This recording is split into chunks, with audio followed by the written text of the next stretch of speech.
ये कैसी भाषा है जो आप लोग बर्दाश्त कर रहे हैं? कभी ये विभीषण कहते हैं, कभी आपको आरएसएस का छोटा रिचार्ज कहते हैं, क्या है ये?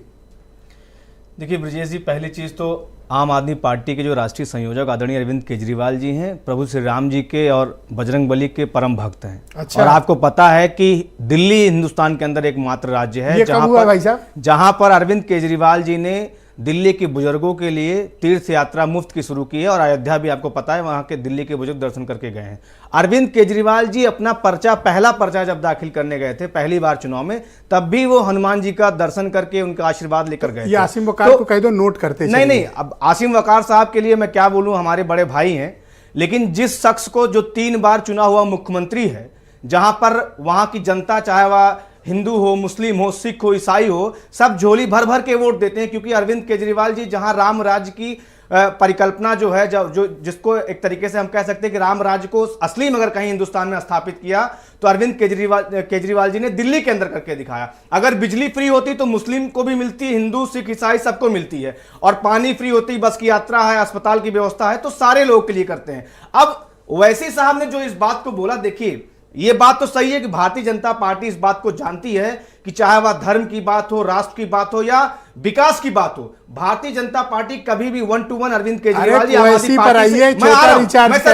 सर उसी आपको बीजेपी की फिक्र है, अगला आदमी गाली दे रहा है आपको। सर मैं आपको कनेक्ट कर रहा हूं, आप समझिए इस बात को कि भारतीय जनता पार्टी 1 to 1 आम आदमी पार्टी से भिड़ ही नहीं सकती किसी मुद्दे पे। इसलिए उनके सबसे बड़े स्टार प्रचारक और भारतीय जनता पार्टी की बड़ा रिचार्ज ओवैसी साहब को आगे कर देती है। कौन? एक बार फिर से बोल। उनके सबसे बड़े स्टार प्रचारक, क्यों मैं कह रहा हूं इसको मैं बता रहा हूं। रिचार्ज क्यों बोला? और बड़ा रिचार्ज इसलिए मैं कह रहा हूं कि पूरे हिंदुस्तान में ईडी और सीबीआई 95% विपक्षी नेताओं के ऊपर मुकदमे कर रही है, सबको उठाकर अंदर जेल के अंदर डाल रही है। ओवैसी साहब और उनकी पार्टी आए दिन जो तो कोई अपराध नहीं किया होगा, अनावश्यक जेल भेज दे कोई। नहीं, आप क्या बात कर रहे हैं? आज तक एक भी मुकदमा ओवैसी साहब के ऊपर हुआ? या ओवैसी साहब ने अपनी विधानसभा में जहां उनकी सत्ता है, किसी भी मुस्लिम समाज के बुजुर्गों को कहीं यात्रा कराने के लिए भेजा हो, हज कराने के लिए भेजा हो? तो आप बड़ी बड़ी बातें कर लीजिए, जो कि बैकअप में भाजपा है आपके लिए, फंडिंग करने के लिए आपके पास में सब कुछ है। और ये देश का मुसलमान भी इस बात को समझता है कि कौन हमारे विकास की बात कर रहा है, कौन हमारे बच्चों की शिक्षा की बात कर रहा है। वैसे साहब कभी आप देख लीजिए, मैं टोका उनको, विभीषण की बात कर रहे थे, मैंने तब भी टोका। मैं वही कह रहा हूं कि भारतीय जनता पार्टी के स्टार प्रचारक हैं, समय समय पर, अभी उत्तर प्रदेश के अंदर जब चुनाव होगा तो आप देखिएगा। क्यों बौखला गए आपके ऊपर? नहीं, हम बौखला नहीं गए, वो बौखलाए। वो मैं इसलिए कह रहा हूं कि भाजपा सीधा नहीं लड़ सकती है आम आदमी पार्टी अरविंद केजरीवाल जी से, इसलिए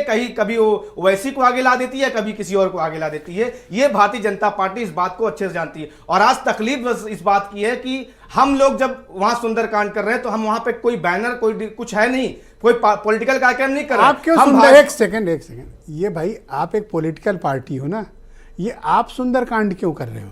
अरे भाई, हमारी क्या मतलब है? आप विकास की बात करो, शिक्षा रोजगार की। सुंदरकांड के लिए पुजारी हैं, धार्मिक लोग हैं, अपना करेंगे। आप क्यों कर रहे हो? देखिए, अरविंद केजरीवाल जी हनुमान जी के परम भक्त हैं, और आप इस बात को समझिए। सबसे इंपॉर्टेंट चीज जो मैं सुल्तानपुर से आता हूं, जहां पे विजयथुआ धाम है, जहां पर कालनेमी फर्जी राम भक्त का, कालनेमी का वध हनुमान जी ने किया था, और अरविंद केजरीवाल जी उनके भक्त हैं। तो इस बात को समझ लें, जितने हिंदुस्तान के अंदर फर्जी राम भक्त बनकर घूम रहे हैं, जो धर्म के ठेकेदार बने हुए हैं, चाहे वह मुस्लिम समाज के हो, चाहे वह हिंदू समाज के, यही बात संजय चौधरी नहीं समझ रहे। जब मैं उनसे कह रहा था कि राजनीति में बिहेवियरल थॉट और पूरा थॉट प्रोसेस ही बदल चुका है, नरेटिव ही बदल चुका है। अब देखो, जैसे आप छाती ठोक के कह रहे हो, दीपक रंजन अभी कह रहे थे कि बिना सुंदरकांड निकलता नहीं हूँ घर से। यही तो मैं बात कर रहा हूँ, और मैं कोई रॉकेट साइंस थोड़ी डिस्कस कर रहा था।